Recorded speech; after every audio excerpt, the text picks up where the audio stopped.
Ce jeudi, ce sera le troisième face-à-face gouvernement-centrale syndicale depuis la prise de fonction du nouveau régime.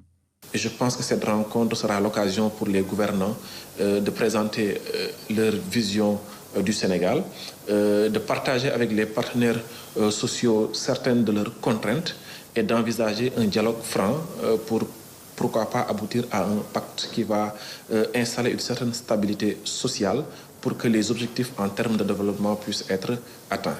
Dans ce contexte un peu particulier, que peuvent attendre les centrales syndicales d'une telle rencontre?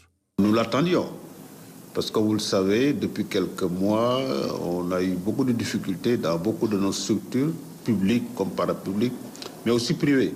Et effectivement, les centrales, le 18 dernier, ont fait une assemblée générale dans le cadre d'un front unitaire pour donc dénoncer cet état de fait et demander que des négociations s'engagent. Il y a les sectoriels également qui doivent également être associés à la rencontre, compte tenu du contexte actuel de lutte de beaucoup de syndicats dans le secteur de l'éducation, la santé, l'enseignement supérieur, les collectivités territoriales, la Poste, le port autonome de Dakar, la RTS y compris.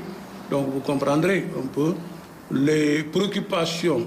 Nous les avons sérieux en revendications prioritaires.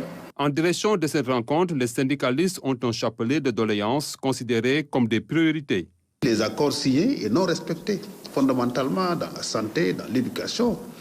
Je dis la santé globalement, parce qu'il y a le SAMES qui a des problèmes, il y a aussi les autres secteurs de la santé, le paramédical, qui aussi posent certains problèmes.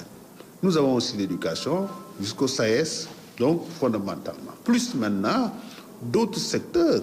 Sans aucun doute, la rencontre de ce jeudi pourrait être un grand moment d'échange pouvant aboutir à un pacte social.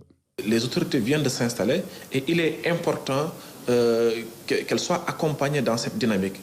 Peu importe comment les choses vont se présenter, il arrivera un moment où la discussion est inévitable et que les uns et les autres devraient prendre en compte les contraintes et voir dans quelle mesure on peut asseoir un consensus qui nous permettra de peut-être évacuer certaines questions qui peuvent l'être aujourd'hui et de voir sur quelle modalité d'autres questions peuvent être abordées et solutionnées dans les mois ou années à venir.